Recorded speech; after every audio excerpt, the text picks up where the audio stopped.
Kesehatan, ada juga Ibu Dirjen SDM Kesehatan, nanti juga ada Pak PLT Irjen yang hadir di sini. Saya juga minta Pak Sundoyo sebagai Ketua Majelis Disiplin Profesi, dan juga ada orang tua ya, almarhumah, karena tadi pagi kita juga sempat bicara. Saya tadi rencana mau juga menengok dari Jambi ke sana, tapi jaraknya agak jauh ya untuk bisa ke Oku. Jadi kita pulang pergi aja dari Kuala Tungkal.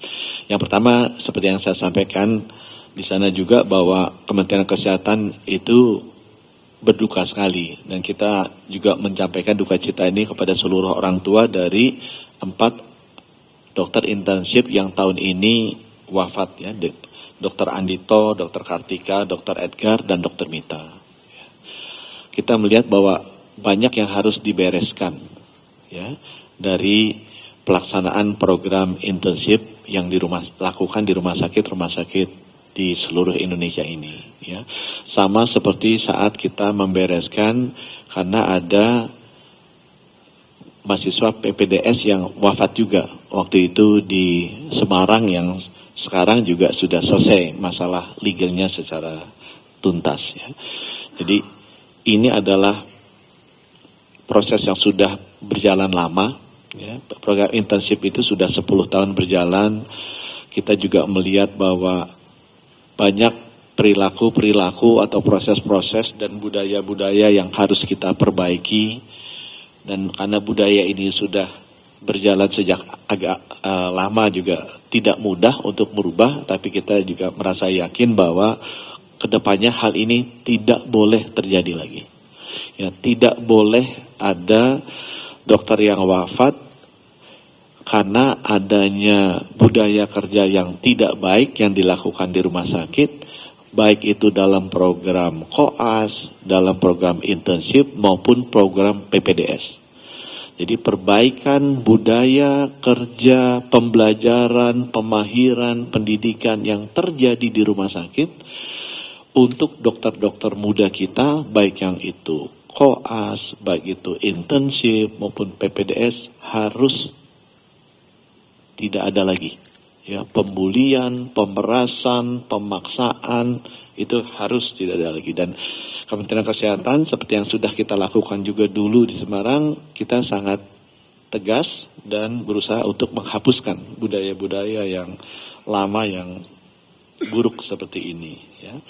Untuk itu sama seperti yang kita lakukan di Semarang waktu ada yang mahasiswa PPDS meninggal, kita sudah membentuk tim investigasi yang lengkap ya, terdiri dari Inspektorat Jenderal, Dirjen SDM Kesehatan, juga Dirjen Layanan Kesehatan yang pegang seluruh rumah sakit.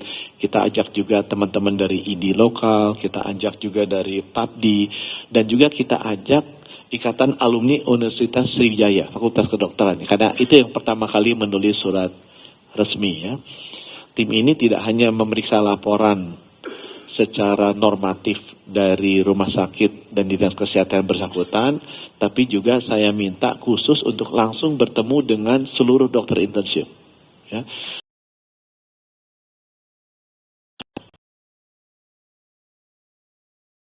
Yang berinteraksi dengan yang bersangkutan, supaya semua informasinya kita dapat secara lengkap, terbuka, objektif, dan transparan. Ya. Saya sendiri kemarin datang ke sana untuk memastikan bahwa informasi yang sampai ke saya, karena saya sudah diupdate kemarin, itu benar-benar objektif dan transparan. Jadi saya juga ketemu dengan seluruh seluruh dokter-dokter internship itu untuk dengar masukan mereka itu seperti apa.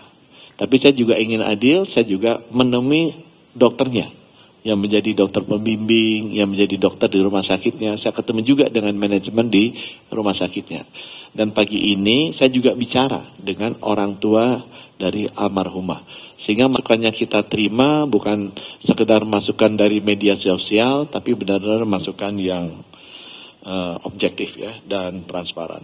Dan itu yang saya minta nanti Pak Irjen untuk bisa menyajikan kronologis dan hasil investigasi kita ke masyarakat, agar masyarakat juga melihat bahwa pemerintah sangat serius, ya. Pemerintah Pak Presiden Prabowo itu sangat serius untuk memperbaiki tata kelola pelaksanakan pendidikan pemahiran dari seluruh dokter-dokter di Indonesia, ya, baik itu nanti di koas maupun di internship maupun juga di PPDS, ya.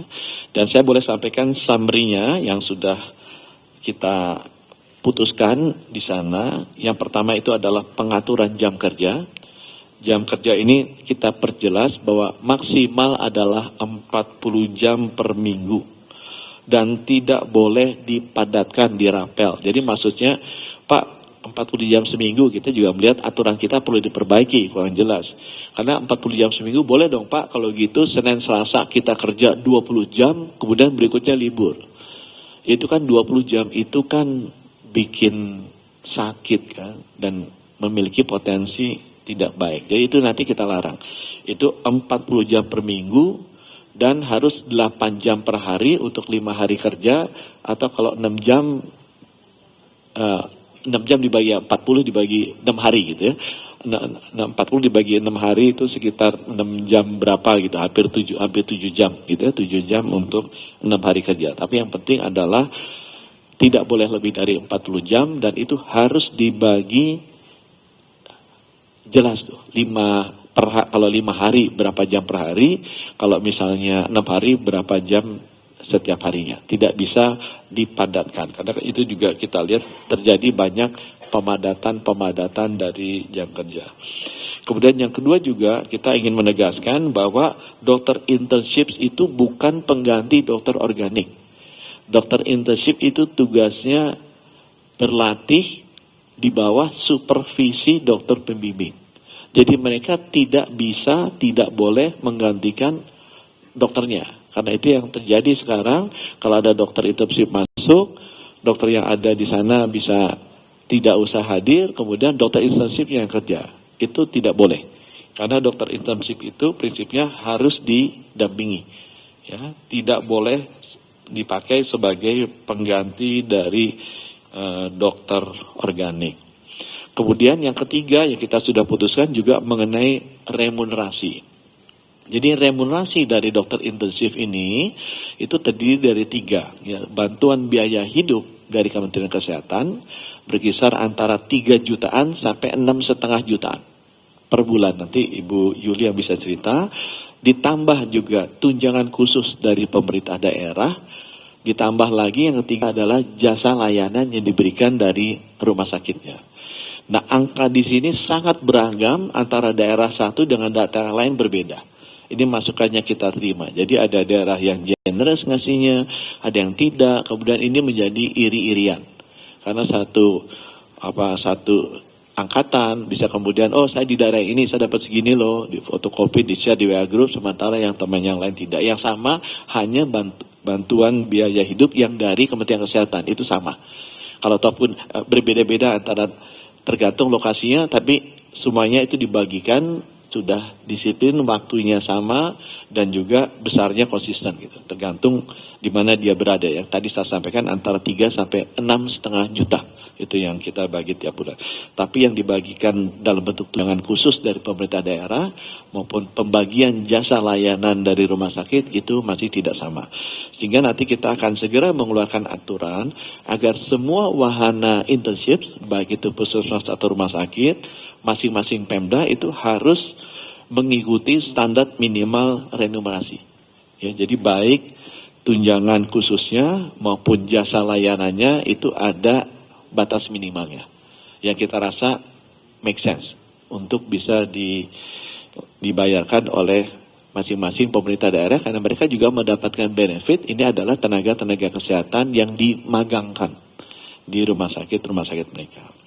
Hal keempat yang juga sudah kita putuskan adalah hak cuti dan izin.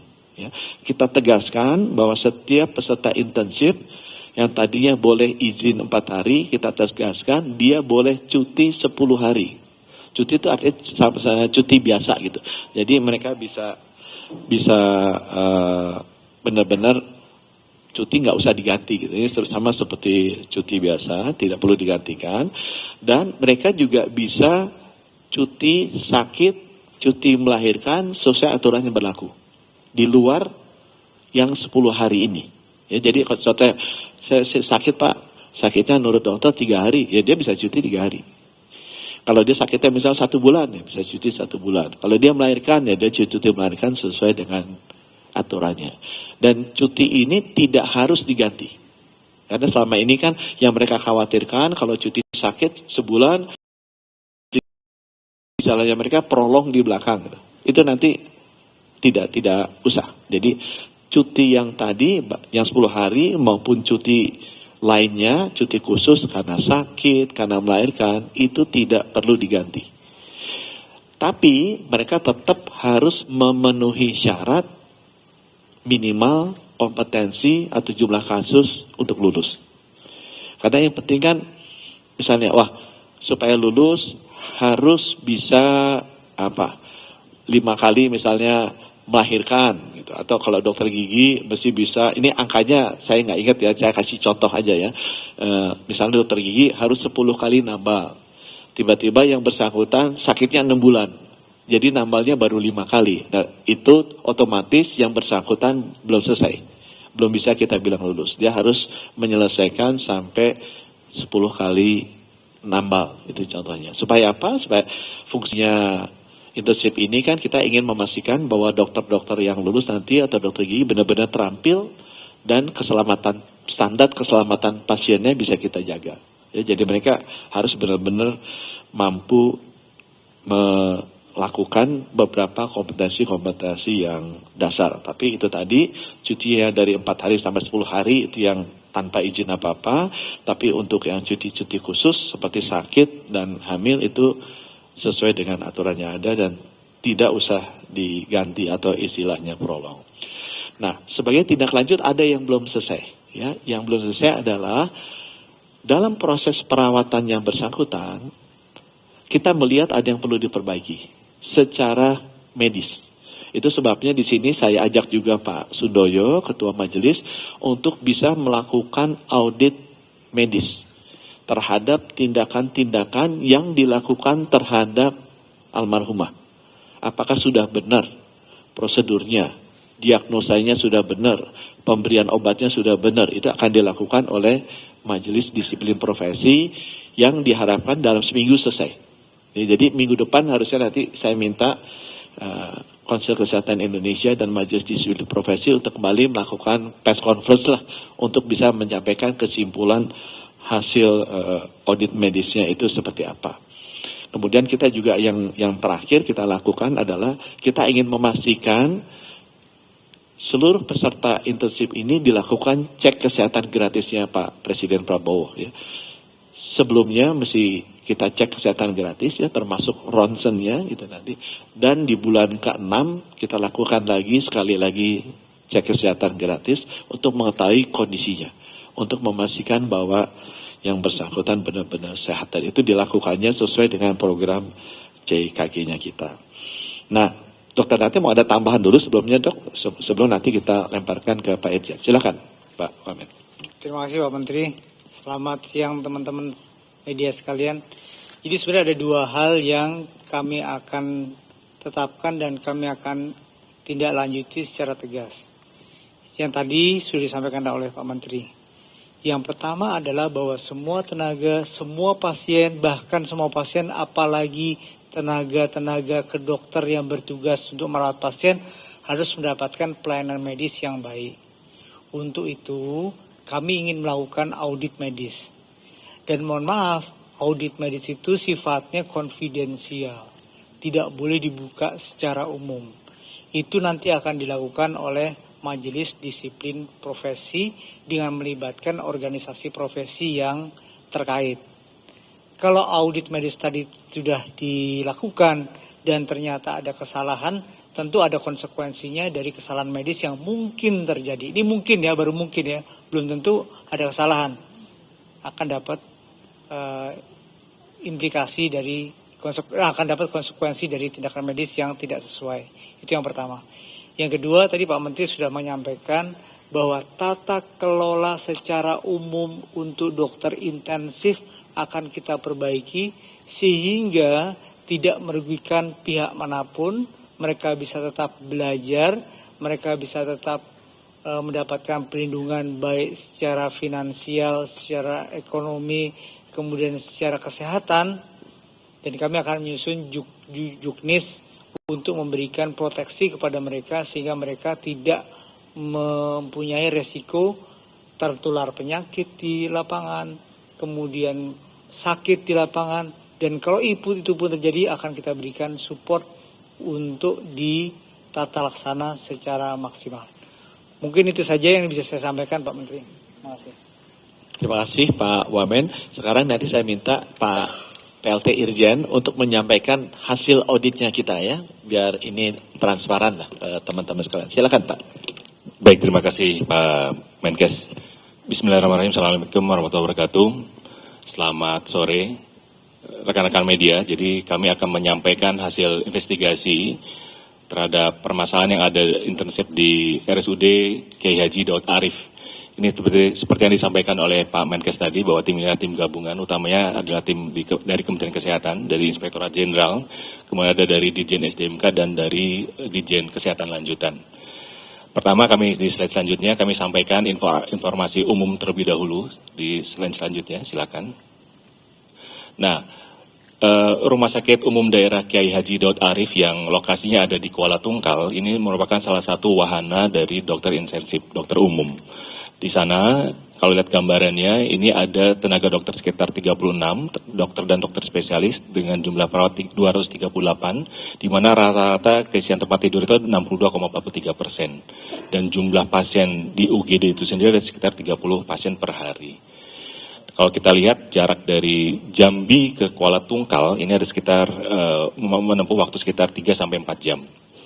Di slide selanjutnya kami akan laporkan, ini berkaitan dengan informasi umum data peserta ISIP, di mana almarhumah Dr. MAA ini ada teman-teman yang lain. Jadi ada sekitar 14 orang dokter yang lain. Itu dari berbagai universitas. Nah, Dr. MAA sendiri adalah alumni dari Universitas Sriwijaya. Beliau berdomisili di Ogan Komeling Ulu Selatan, OKUS. Nah, pada saat beliau wafat, meninggal dunia, beliau sedang masa stase di UGD, tepatnya di Rumah Sakit Umum Daerah Kiai Haji Daud Arif. Kemudian di Kuala Tungkal juga itu dapat peserta internship dokter gigi ya, di RSUD yang jumlahnya sekitar 9 orang. Di slide selanjutnya kami laporkan, inilah kronologis yang kami akan sampaikan di awal, bahwa pelaksanaan internship dokter MAA yang wafat kemarin, ini sampai dengan mendapatkan perawatan. Jadi beliau itu melalui internship sampai dengan masuk stase rumah sakit IGD, ini diawali pada saat seleksi ada di tempat Agustus, diperoleh kami data MCU yang bersangkutan, hasil pemeriksaan di Laboratorium Kesehatan Masyarakat Palembang, hasil MCU-nya normal. Kemudian menjalani program intensif sejak tanggal 11 Agustus 2025 sampai dengan 10 Februari 2026, ini menjalani intensif stase puskesmas, tepatnya di Puskesmas Kuala Tungkal 2.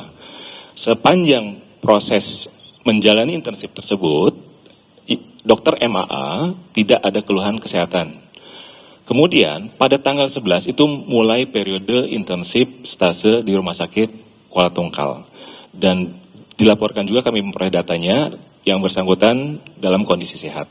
Adapun di stase RSUD yang pertama beliau masuk di IGD. Karena di dalam internship ini di rumah sakit ada 2 tahapan.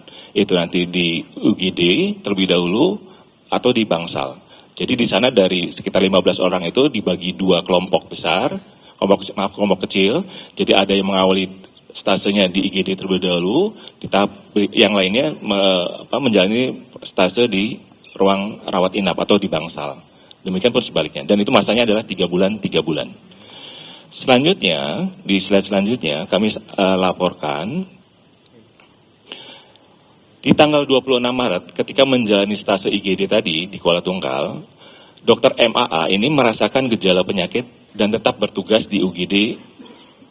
Kemudian yang bersangkutan menjalani pengobatan mandiri. Nah, keluhan ini terus berlanjut di tanggal 31 Maret 2026, yang bersangkutan juga masih kondisinya demam batuk pilek ya, dan jaga malam. Selepas jaga malam, yang bersangkutan nanti ada minta untuk diinfus, nanti kita akan lihatkan videonya. Dan dokter Amam ini tidak melaporkan kondisinya kepada dokter pendamping. Jadi selama ISIP ini, setiap peserta ISIP akan didampingi oleh satu orang pendamping. Nah, boleh diklik yang demam batuk pilek, kami akan sampaikan gambarnya. Ini voice note ya, maaf, ini voice note. Jadi Dr. Mita sudah sakit semenjak tanggal 31 Maret, boleh diperdengarkan voice note-nya? Diklik. Ini transkrip narasinya ya.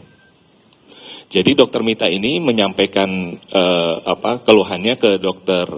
M ya, merupakan rekan ISIP ya, di tanggal 1 April. Bisa didengarkan ya?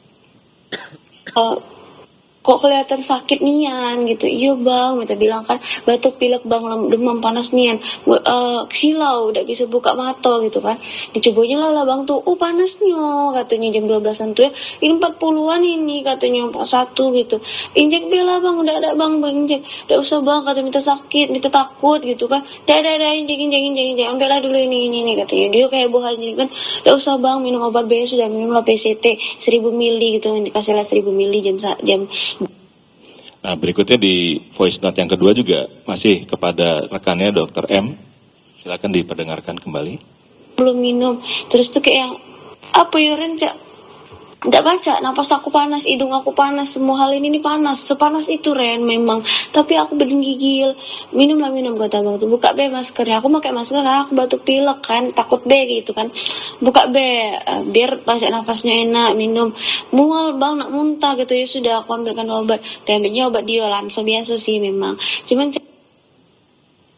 kemudian ada juga dilanjutkan di voice note yang ketiga, silakan diperdengarkan. Ayo sudah mendingan, tapi mati nian Ren, perasaan tuh kayak mati nian malam itu tuh. Sampai jam 2 sampai ini injek paksa injek itu disuruh tidur di dalam. Aku tidak mau kan, karena kayak ya segan be abang tuh di situ gitu kan. Malah aku di dalam, tapi di dalam tuh Mufti dia tidur juga. Nah, habis itu sampai jam 2 sekian, dan tuh pasien tuh kan banyak Ren. Maksudnya tuh ada masuk lagi 2 nak konsul jelek galau. Pasien aku pun yang jelek itu tuh jadi dipegang Bang David gitu kan. Bang, pokoknya selama ada space waktu aku selalu bilang bang maaf ya bang makasih ya bang gitu. Dia sudah ada apa-apa istirahat lah katanya bang tuh ya. Sudah jam 2 sekian hampir jam 3 tuh. Baik, kembali ke slide kronologi. Jadi ada event lain di tanggal 31 Maret ini yang menarik. Jadi ada pemanggilan dokter peserta ISIP ini, yang dokter umum ini, oleh pendamping, dokter J namanya pendampingnya, itu dikumpulkan di tempatnya dokter S. Nah, dokter S ini adalah salah satu pendamping di stase puskesmas. Ya. Nah, untuk membahas komentar salah satu ISIP di sosmed dan ada website serverinsip.net, itu di mana salah satu ISIP ini memberikan komentar-komentar, kritikan-kritikan terhadap program ISIP, gitu kan. Nah, boleh diklik awalnya di pemanggilan dokter ISIP dulu. Ini kami temukan buktinya.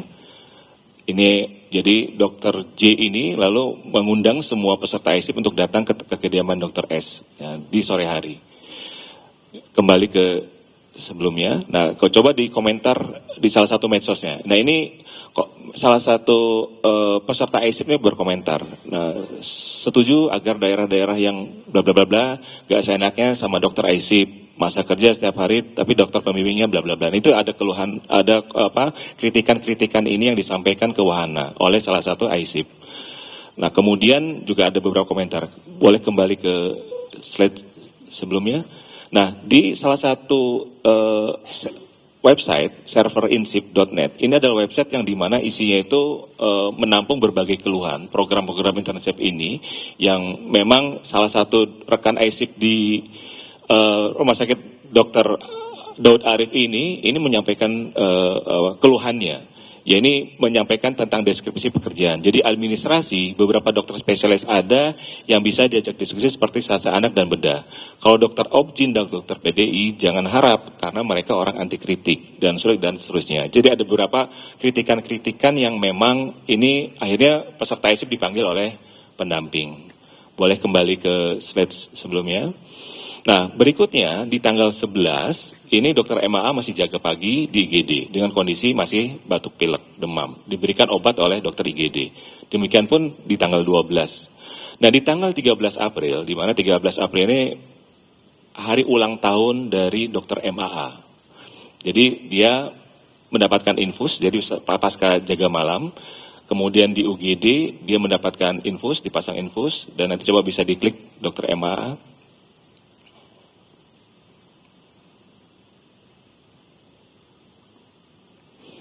Bisa diklik videonya, boleh. Jadi di video pertama itu dokter MAA diinfus oleh dokter Jaga, ya.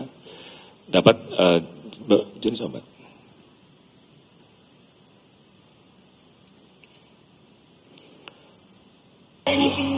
Nah, ini di video kedua. Ya semuanya. Semoga sehat habis potong tumpeng ini. Bismillahirrahmanirrahim. Ya Allah, selamat tahun. 1/4 abad. Ya Allah, udah hati kuasa nih. Tidak bergerak dia. Iya, udah. Ya, syaratnya dulu. Jadi dokter MAA merayakan ulang tahunnya dengan kondisi pasca jaga malam dengan tangan terinfus, kondisi tadi masih ada keluhan demam batuk pilek ininya. Dan di tanggal 15 April pagi tepatnya ada informasi dokter MAA ini mengirimkan voice note kepada rekan ISIP-nya, jadi meminta digantikan jadwal jaganya. Dengan terdengar nafasnya itu sudah agak sesak ya. Boleh diperdengarkan, silakan. Boleh. Astri, aku mau minta tolong. Jadi kalau dari jadwal kan Astri ini ya, libur dari aku mau minta tolong gantiin jadwal aku yang pagi ini. Kalau misalnya kamu bisa hari ini aja, nanti yang malam biarlah Rena nanti yang gantiin. Aku nggak kuat, Astri. Ya, selanjutnya berdasarkan informasi keterangan dari rekannya, dokter A ini bersedia menggantikan dokter MAA untuk jaga di IGD. Kemudian di sore harinya tanggal 18, ibu kandung dari dokter MAA ini menghubungi MZ itu kakak angkatnya yang ada di rumah sakit Kuala Tungkal dan langsung menghubungi dokter F untuk mencari dokter MAA karena informasinya ibunya menghubungi dokter MAA itu nggak bisa. Nah, dokter MAA ternyata ditemukan oleh dokter F setelah dihubungi oleh MZ tadi. Ini di bawah tangga terdapat di bawah tangga tempat kos sedang berdiri dalam kondisi linglung. Jadi tidak menggunakan jilbab, mengenakan celana pendek dan atasan seragam scrub. Setelah ditanya oleh dokter F tadi, dokter MAA menjawab dia ingin berangkat jaga. Jadi kondisi sudah agak confused, linglung, mungkin ada hipoksia di situ. Jadi sehingga yang bersangkutan tidak menyadari bahwa atribut atau seragam ketika mau berangkat jaga itu tidak lengkap. Kemudian di 15 malamnya setelah kejadian tadi, dokter MAA diantar dan ke UGD oleh rekan-rekannya karena juga dihubungi oleh ibunya bahwa dokter MAA tidak bisa dihubungi tadi dan dokter MAA dijemput oleh satu orang perawat UGD dan dibawa ke UGD dengan menggunakan motor. Ya. Dan dokter M dan dokter F yang rekan ISIP-nya itu ikut mengantar. Selanjutnya, di slide selanjutnya, nah ini di tanggal 15 sampai tanggal 20 April, selanjutnya MAA dirawat. Ya setelah masuk UGD tadi, kemudian dirawat di Daud Arif, dan 20 April, tepatnya di jam 12.44, yang bersangkutan diperbolehkan pulang sejak pagi oleh dokter penanggung jawab pasien, namanya dokter T. Namun dokter MAA ya yang bersangkutan meminta untuk diobservasi dulu hingga siang hari. Jadi baru bisa pulang pukul 12.44. Namun setelah pulang ya dokter MAA ini mengeluh demam tinggi lagi ya. Dan akhirnya jam 4 3.5 di hari dini hari ya atau subuh ya di hari berikutnya dokter MAA masuk UGD lagi dengan keluhan sesak dan demam. Terus dokter MAA jam 10.30-nya keluarganya datang ya. Keluarga ini berada di Oku Selatan. Jadi keluarganya datang ke Kuala Tungkal, kemudian menjemput dokter MAA dan pihak keluarga membawa dokter MAA ke Rumah Sakit Umum Daerah Raden Matahir Jambi. Boleh diklik gambarnya proses mengantar keluarga ini. Nah, jadi transfer dari Rumah Sakit Matahir Jambi dengan mobil pribadi karena untuk proses transfer ini harus masuk UGD dulu, kemudian harus melokasi rute yang ibunya ingin cepat supaya bisa diantar. Nah, atas inisiatif itu akhirnya menggunakan mobil pribadi dan terpasang oksigen pinjam dari dokter pendamping. Dan proses transfer tanpa melalui rute dan tidak menggunakan ambulans ini ya, karena tidak mengikuti proses yang tadi. Yang seharusnya dengan kondisi seperti ini harusnya juga menggunakan ambulans. Nanti kita akan lihat ini. Kembali ke slide sebelumnya. Kemudian di slide selanjutnya. Nah, di tanggal 21 April pukul 13.54, dokter MAA masuk UGD. Jadi tiba di Jambi ya dari Kuala Tungkal tadi, diantar oleh keluarganya dan masuk IGD Rumah Sakit Matahir Jambi dengan keluhan batuk dan sesak nafas.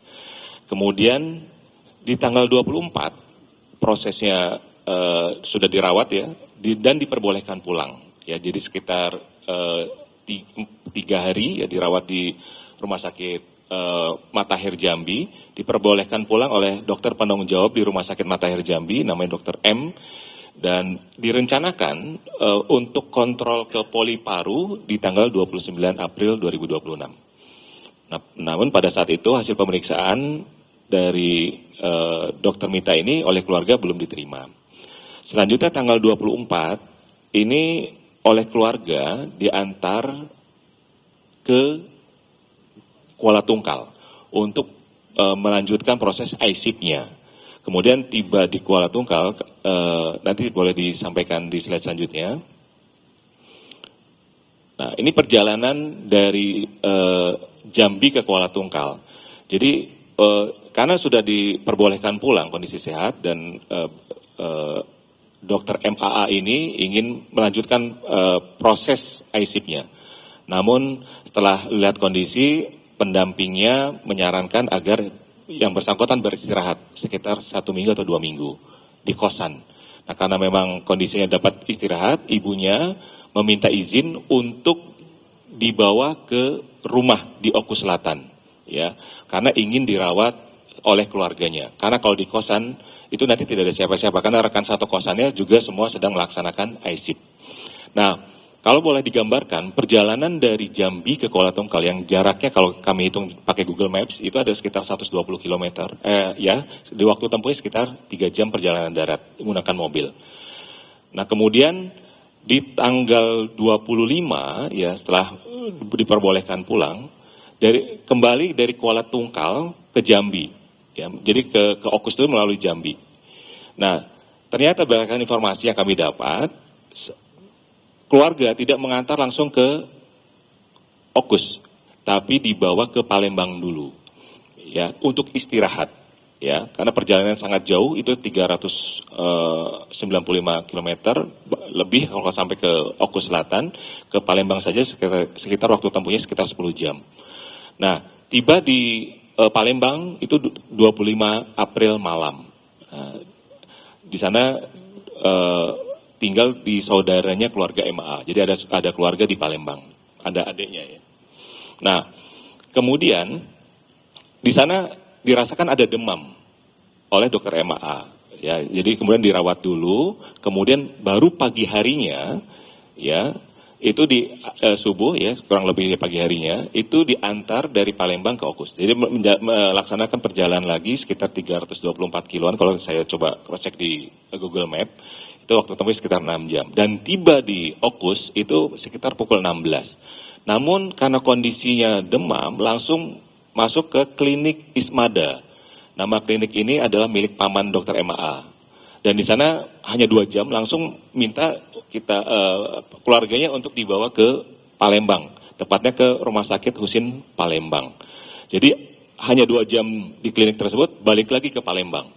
Nah, balik ke Palembang, ini dokter MA dirujuk dari klinik itu ke Rumah Sakit Umum Pusat Muhammad Husin Palembang, ini rumah sakit milik Kementerian Kesehatan, melalui Sisrute. Jadi ini memang sesuai prosedur.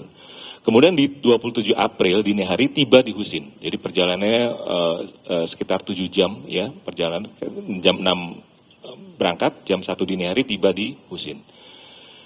Di slide selanjutnya kami sampaikan tiba di Husin pukul 1 dini hari. Kemudian di Rumah Sakit Husin Palembang, akhirnya karena kondisi penyakitnya adalah penyakit infeksi, maka prosedurnya dirawat di ruang isolasi infeksi. Jadi dokter MAA pukul 3 dirawat di ruang isolasi infeksi. Karena kondisinya menurun, dokter MAA akhirnya masuk ICU. Karena ada gangguan paru, ya, bernafasnya berat, maka perlu alat bantu pernafasan. Jadi dipasang ventilator. Itu sekitar pukul 16. Dan dokter MA dirawat di ICU hingga wafat, ya, dengan kondisi penyakit paru berat di Rumah Sakit Husin. Nah, kemudian kami coba slide selanjutnya menyampaikan hasil investigasi lain bahwa sebetulnya di sini kami coba mencermati dan kita sama-sama tadi sudah sampaikan oleh Pak Menteri, kita ingin melakukan perbaikan dari upaya program-program ISIP Kemenkes ini supaya kedepannya tidak terjadi lagi dokter MA yang lainnya. Ini sudah 4 kali ada dokter ISIP yang wafat, sehingga ini menjadi perhatian serius Pak Menkes. Dan Pak Menkes tadi sudah menyampaikan beberapa regulasi dan kami juga menemukan adanya beberapa kelemahan dari pelaksanaan program ISIP ini. Yang pertama tadi pengaturan jam kerja, jadi memang terdapat indikasi kelebihan jam kerja. Kemudian dari aturan kehadiran dokter ISIP ini pada stase Bangsal di sana ya di Kuala Tungkal, ini on call. Jadi setelah selesai visit, dokter dia standby di rumah sakit dan atau di kos, namun umumnya peserta lebih memilih tetap di rumah sakit hingga selesai. Jadi jamnya kan dari jam 8 pagi sampai jam 8 malam, kalau yang shift malamnya jam 8 malam hingga jam 8 pagi. Jadi dibagi 2 shift. Kemudian atas kondisi ini, kami kemarin menemukan dari pendampingnya ini coba bahasanya sih memanipulasi jadwal ya, presensi dari kehadiran peserta ISIP. Jadi patut diduga pendamping ini melakukan hal tersebut ya. Nah, kalau kita lihat indikasi kelebihan jam kerja, boleh diklik yang kelebihan jam kerja. Ini kalau kita rekapitulasinya per jam, karena kali sampaikan oleh Pak Menkes bahwa jam kerja itu per minggu 40 jam per minggu, maksimal 48 jam. Dan per harinya nggak boleh lebih dari 8 jam ininya. Nah, jadi dokter MA selama periode Februari-April bertugas di UGD. Masih terdapat jam kerja yang melebihi batas ketentuan 48 jam kalau memang itu. Nah, kemudian di IGD sendiri kami dapat informasi rata-rata jumlah pasien per shift-nya itu sekitar 10-15. Karena ke sana satu-satunya rumah sakit yang memang angka kunjungan ke UGD-nya itu 10-15 pasien per hari. Dan di sana ditangani oleh satu dokter yang dokter organik istilah di sana. Jadi yang sebelumnya itu 2. Jadi sebelum program ISIP di UGD ini berjalan, sebelumnya dokter organik itu ada 2. Tapi ternyata satu dokter organik di sana pas pelaksanaan stase UGD dokter MMA ini satu mengundurkan diri. Jadi ada satu dokter organik, satu dokter. Dan dokter ISIP ini diminta untuk melaksanakan tugas-tugas sebagai dokter. Sehingga totalnya ada 2. Ini jumlahnya di slide selanjutnya. Nah, kemudian kalau kita lihat tadi patut diduga pendamping ini kami temukan ya, karena ada kondisi ini ingin menggambarkan bahwa seolah jadwalnya sesuai gitu. Nah, kita temukan adanya pengaturan untuk manipulasi jadwal, boleh diklik ini. Nah, ini chatnya ya. Jadi ada pendampingnya dokter J tadi. Ini coba aku lihat jadwal. Baik dokter, jadwal di laptop saya ambil dulu. Kalau bisa jadwal diedit buat yang 3 shift di GD ya. Jadi ada perintah untuk mengedit ya. Kalau mau diedit agak lama dokter gitu kan. Artinya ini ada instruksi dari dokter J selaku pendamping ke peserta untuk memanipulasi data. Ini data-datanya kita sudah lihat. Dan dokter MAA yang wafat tadi juga tertandatangani. Dan ini ditandatangani oleh salah satu peserta ISIP sebetulnya atas perintah dokter pendamping tadi, ya. Dan dalam chatnya juga menyatakan bahwa ini memaksakan tanda tangan tiba-tiba katanya buat Kemenkes, katanya udah tahu kita mau investigasi gitu kan, dia buat kronologi buat dia aman. Jadi memang kami juga dapat kronologi dari versi pendamping ya. Kemudian ini juga ya bahasanya cemas, dia berbuat ini itu, bahkan liciknya lagi mau bla bla bla gitu kan ya. Kayaknya mau gerak banget deh buat kronologis juga. Jadi aku capek banget sudah di sini tahan. Ini nih gambarnya. Jadi dalam pengaturan jadwal sebenarnya Bapak Ibu, teman-teman media, bahwa dokter pendamping ini memberikan arahan. Jadi selama stase bangsal, ya, waktu jaga dilaksanakan setiap hari tanpa libur. Jadi maksimal 48 jam. Jadi sebelumnya jadwalnya itu setiap hari. Dan pengaturannya sebenarnya diserahkan ke peserta ISIP. Namun dengan catatan akan diperbolehkan pulang setelah mendapatkan izin dari dokter penanggung jawab pasien setiap harinya, ya. Namun dalam praktiknya peserta rata-rata tuh pulang lebih dari jam 2, ya, bahkan ada yang sampai jam 4 sore. Jadi ini kami juga melihat ada di data logbook pesertanya juga demikian. Kembali ke berikutnya, hasil investigasi di program internship. Yang kedua, tadi juga disampaikan oleh Pak Menteri berkaitan dengan adanya tadi ya, dokter intensif bukan pengganti dokter organik. Jadi selama bertugas di stase IGD, terutama malam hari, ini ada oknum dokter berdasarkan keterangan yang kami dapatkan, ini yang lebih mengandalkan ke dokter peserta ISIP-nya untuk menangani pasien dengan alasan agar lebih banyak belajar. Alasannya seperti itu. Jadi dokternya ada yang izin untuk makan ke kantin, ada yang izin untuk, saya nggak sebutin merokok, merokok. Jadi merokok ke kantin juga, gitu kan. Kemudian ada juga yang memang istirahat tidur di kamar jaganya. Itu dilaporkan oleh keterangan berdasarkan yang kami dapatkan. Nah ini sebetulnya memang tidak boleh, karena dokter ISIP ini adalah dokter muda yang dalam tanda petik dia masih butuh bimbingan atas pelaksanaan praktek-praktek kedokterannya. Sehingga tentunya tanpa arahan bimbingan, khawatir ini ada kesalahan dalam pemberian penanganan kepada pasien di UGD. Kemudian hal yang menarik tadi disampaikan oleh Pak Menkes berkaitan dengan bantuan biaya hidup, teman-teman media, bahwa BBH diterima peserta ISIP di sana di Kuala Tungkal itu 3 jutaan per bulan ya, tanpa insentif tambahan jasa lainnya. Namun berdasarkan keterangan yang kami dapatkan, pernah diberikan uang sebesar 1,7 jutaan untuk penggantian biaya kos selama 5 bulan. Tapi yang dijanjikan sebetulnya oleh pihak rumah sakit itu ada sampai 12 bulan biaya penggantian kos. Nah, namun ini yang menarik karena ternyata mereka kepoin beberapa BBH di tempat lain, di wahana lain, di kabupaten lain. Nah, ini kami dapatkan data yang didapat pada wahana lain ada insentif tambahan. Seperti di Bengkalis itu tambahannya yang standar tadi kan 3 juta 400, 3 juta 500 sampai 6 juta tadi ya. Nah, di luar BBH yang ditetapkan oleh Kemenkes, itu beberapa daerah ya dengan kekuatan daerahnya itu memberikan biaya tambahan, insentif tambahan.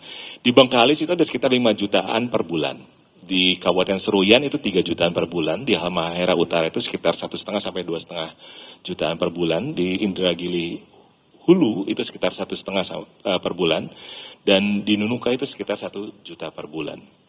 Nah ini menarik yang tadi sudah ditetapkan akan menjadi perbaikan untuk regulasi kita.